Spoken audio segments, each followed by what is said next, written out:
गरौँ नि त, त्यो पशुता आयो, पशुता हाबी भयो भने अर्को देख्नेले भने त पशु हो कि क्या हो, यो गोरु रहेछ भने कसरी यस्तै गरौँ भने होइन, त्यो काम उसको कार्यलाई हेर्दा अलिकति दिमाग लगाउँदैन कस्तो गोरु रहेछ सम्झाउँदा पनि सम्झिँदैन होइन। मानवता कम भएपछि हामी आफैले व्यवहार गरिरहेका हुन्छौँ, त्यसको अलिकति उच्छृङ्खल व्यवहार आउने बित्तिकै अर्को नाम दिइहाल्छौँ, त्यसलाई मानव भन्दैनौँ हामी, त्यहाँबाट गिराउँछौँ र त्यसलाई सम्बोधन गर्छौँ। हामी सबैले गरेका होला जीवनमा होइन, गर्छौँ नि गर्दैन, त्यसरी गरिरहेका हुन्छौँ। त मानव मनुष्यत्व यो बडा दुर्लभ छ। र अर्को हो मुमुक्षा। मुमुक्षा भनेको यो पनि बडा दुर्लभ। मुक्तुम इच्छु, मुमुक्षु हुनु भनेको मुक्तिको इच्छा राख्नु। ल एकातिर 1 करोड पैसा होस्, एकातिर मोक्ष होस्, हामी कसलाई पक्रिन्छौँ? अरबौं पैसा होस् एकातिर होइन, एकातिर भगवान हुनुहोस्, हामी कसलाई पक्रिन्छौँ? एकातिर कुर्सी होस्, एकातिर मोक्ष होस्, हामी कसलाई पक्रिन्छौँ? हाम्रो रुचि, सहज रुचि केमा छ है? म त मुक्ति चाहन्छु, मुक्ति चाहन्छु त भन्ने कुरा मात्र हो कि मुखले। साँच्चै व्यवहारमा एकातिर मोक्ष राखेर अर्कातिर धन राख्यो भने हाम्रो मनले चाहन्छ के भन्ने कुरा। त जुन दिन त्यो अरबौंलाई पनि परित्याग गरेर मोक्षलाई पक्रिन्छ नि हाम्रो मनले, त्यो हो मुमुक्षु। त्यो व्यक्ति मुक्त हुन चाहन्छ, त्यो हो मुक्तुम इच्छु, त्यसलाई मोक्षको इच्छा छ। जस्तै जिज्ञासु भनिन्छ नि, ज्ञातुम इच्छु जिज्ञासु, जसलाई जान्ने इच्छा छ त्यसलाई जिज्ञासवान भनिन्छ नि। यदि जिज्ञासा छ भने त्यसले प्राप्त गरिहाल्छ, सल्भ हुन्छ है। अब उसको जीवनमा जिज्ञासै छैन, जान्नै चाहँदैन भने अर्काले जति पढाएर पनि पढ्दैन। र विद्यार्थीमा जिज्ञासा भने छिटो जानिहाल्छ है। अब हामी साँच्चै मोक्ष चाहन्छौँ भने मोक्ष नमिल्ने मिलिहाल्छ यहाँ। तर साँच्चै हाम्रो मनले मोक्ष चाहन्छ, प्रश्न हो यहाँ ठुलो प्रश्न खडा हुन्छ। हामी चाहन्छौँ मोक्ष? आफूले आफूलाई सोध्नु एकचोटि, साँच्चै मैले चाहेको ईश्वरलाई हो? म धर्म चाहन्छु, म भगवान चाहन्छु, म मोक्ष चाहन्छु?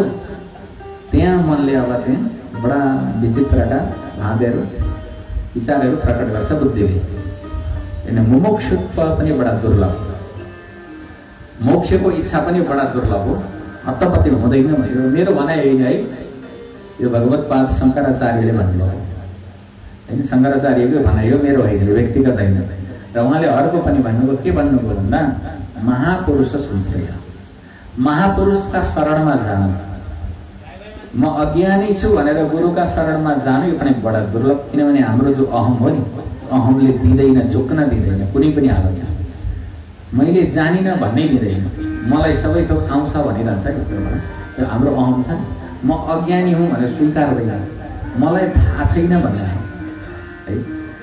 आफूभन्दा श्रेष्ठ अर्कालाई मान्नु, गुरु बनाउनु न, गुरुका शरणमा जानु भनेको म भन्दा यहाँ जान्ने हो, म भन्दा विद्वान हो भनेर आफ्नो अहमलाई तोड्नु हो, अहङ्कार। अनि विद्या ददाति विनयम भनेको छ नि, विद्याको फल भनेको विनय हो, झुक्नु है। तर यहाँ विद्याले त एकदम अभिमानी बनायो भने त विद्याको फल भएन, भन्न त पढ्यो तर त्यस फलित भएन। विद्याको फल भनेको एउटा भनाइ नै छ नि, फलेको होइन वृक्षको हाँगो नझुकेको कहाँ छ होइन। वृक्षमा फल लाग्यो भने धानमा होइन, धानमा भित्र चामल छ भने झुक्छ अरे, पगटा हो भने ठाडो हुन्छ अरे होइन। त्यहाँभित्र केही रस छ, केही गुदी छ भने त्यो झुक्दछ, आफै हाँगाहरू नुन्छ। अब त्यहाँ सुक्खा छ, भित्र केही खोक्रो छ भने त्यो ठाडो हुन्छ भन्छन् नि ज्ञानीहरूले र यो बुवाहरूले पनि सिकाउनु भएका यस्ता कुराहरू सामान्य उखानका रूपमा, यो लौकिक भनाइका रूपमा कति रहस्यका कुराहरू बताउनुहुन्छ। विद्या ददाति विनयमको नेपालीमा होइन, फलेको वृक्षको हाँगो नझुकेको कहाँ छ र भनेर कविहरूले पनि त्यसलाई निरूपण गर्नुभएको छ। त विद्याको फल भनेकै झुक्नु हो। त झुक्नु, मैले जानिनँ भनेर आफ्नो अज्ञानतालाई स्वीकार्न पनि व्यक्तिले हत्तपत्ती सक्दैन अरे, आफ्नो कमीलाई देख्न सक्दैन। त्यही भएर महापुरुषका शरणमा जानु, म मूर्ख हुँ, मैले केही जानेको रहेछ भनेर महापुरुषका शरणमा जाने हिम्मत पनि हुँदैन। त्यो पनि बडा दुर्लभ हो। कोही कोहीले त्यो हिम्मत गर्छन्, आँट गर्छन्, त्यो सबैमा त्यो आँट हिम्मत हुँदैन। यो 3टा कुरा बडा दुर्लभ भनेर उहाँले बताउनु भएको छ। यो 3टा कुरा जीवनमा मिल्यो भने जीवन सफल हुन्छ। यो 3वटा कुरा दुर्लभ पदार्थमा दुर्लभ वस्तुमा पर्दछन्। त यो तीनटै कुराको बोध श्रीमद् भागवतले गराउनु हुनेछ।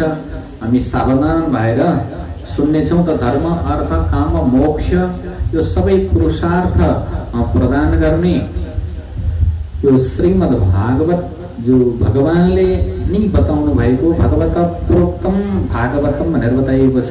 जो भगवानले ब्रह्मालाई बताउनु ब्रह्माको परम्पराबाट आएको हजुरहरू सबैलाई थाहा छ। भगवत प्रोक्तम भागवतम हजुरहरूले सामान्य अर्थ बुझ्नु हैन। भागवत भनेर यहाँ के अर्थ पनि धेरै ठाउँमा आएको छ। हामी सामान्य गरी बुझौँ। भगवत प्रोक्तम भागवतम जो स्वयं भगवानले बताउनु भयो। के बताउनु भयो भन्ने प्रश्न हुन्छ। र ब्रह्माजीको जब सृष्टिको आरम्भमा ब्रह्माजी भगवान विष्णुको नाभि कमलबाट ब्रह्मा नाभिबाट एउटा कमल निस्क्यो हैन। हाम्रो सेन्टर भनौँ यो ब्रह्माण्डको सेन्टरमा ब्रह्माजी प्रकट हुनुहुन्छ। हाम्रो शरीरको सेन्टर भागलाई भनिन्छ नाभि हैन। हाम्रो बीच मध्य भाग भन्छ शास्त्रले। हाम्रो यो सेन्टर यहाँ नाभिबाट माथि र तल बराबर हुनुपर्छ एउटा आकर्षक शरीरका लागि त्यो सेन्टर भाग भन्छ। त्यसै ब्रह्माण्डको जो सेन्टर थियो त्यो सेन्टरबाट एउटा कमल निस्क्यो हैन। कमल जलबाट कमल त कमलमा ब्रह्माजीले आफूले आफूलाई पाउनुभयो। तर कस्तो अवस्थामा भन्दा आफ्ना बारेमा केही थाहा छैन। आफ्ना बारेमा बिल्कुलै थाहा छैन। म को हुँ मेरो नाम के हो भन्ने थाहा छैन। कल्पना गर्नु हामीहरूले हाम्रो यो चेतना कन्सियसनेस हाम्रो हरायो एकछिनका लागि। त्यो जीवन हामी कल्पना गर्नु कस्तो हुन्छ आफूलाई नजानेको अवस्था कस्तो होला हामी कल्पना गर्न सक्छौँ। एक दिन एक रात हामी बिउज्यौँ उठ्यौँ बिहान उठ्दा आफूलाई थाहा छैन। म को हुँ थाहा छैन। म कहाँको हुँ म कसैको परिचय पनि थाहा छैन। स्वयंलाई भोलि सबै बिर्स्यौँ भने त्यो दुःख हामीहरूले व्यक्त गर्न सक्छौँ। कस्तो होला त्यो अवस्था त्यो दिन जहाँ चेतना छैन। चेतना घुमेको दिन कस्तो होला हजुरहरू सोच्न सक्नुहुन्छ? सोच्दै डर लाग्छ। स्वयंलाई बिर्सेको दिन कस्तो होला। हाम्रो चेतना गुम्यो भने कस्तो अवस्था होला के होला मेरो जीवन। त ब्रह्माजीमा त्यो चेतना थिएन ज्ञान थियो। त ब्रह्माजीका ठाउँमा आफूलाई राखेर हेरौँ त ब्रह्माजीको हालत कस्तो होला। उहाँ अतालिनु भयो खोजी गर्नु भएन। अहम कह हैन भन्नु म को। त ब्रह्माजीका मुखबाट सहसा निस्क्यो अहम कह। यो क भनेको ब्रह्माजीको पहिलो नाम हो भन्नुभयो नि। यो क अक्षर छ नि।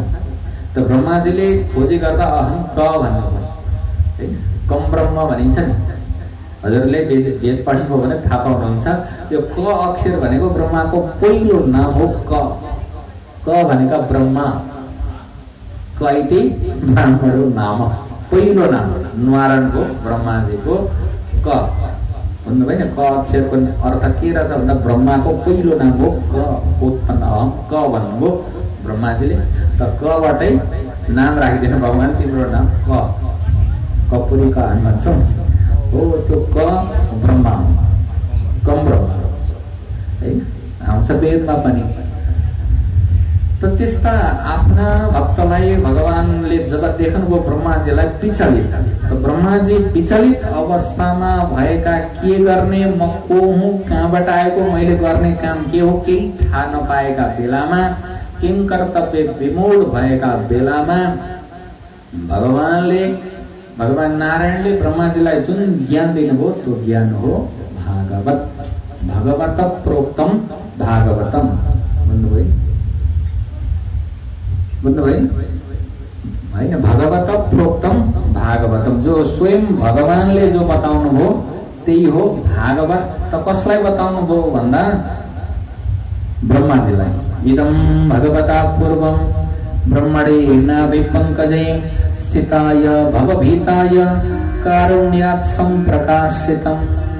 इदं भगवता पूर्वं भगवानले सबभन्दा पहिले ब्रह्मणे नाभि पंकजे ब्रह्मणे ज्येष्ठपुत्राय नाभि कमलोद्भवाय ब्रह्मणे ब्रह्माजीलाई आफ्ना जेठा छोरा ब्रह्माजीलाई डराएर थर काँपिरहेका बेलामा ज्ञान दिनुभयो।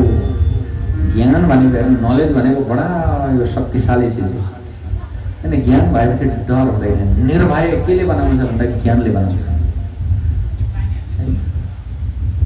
हजुरलाई कुनै चिजको ज्ञान छैन, त्यो काम कसैले गर्न दियो भने हजुरलाई डर लाग्छ, बिग्रिन्छ कि भन्ने।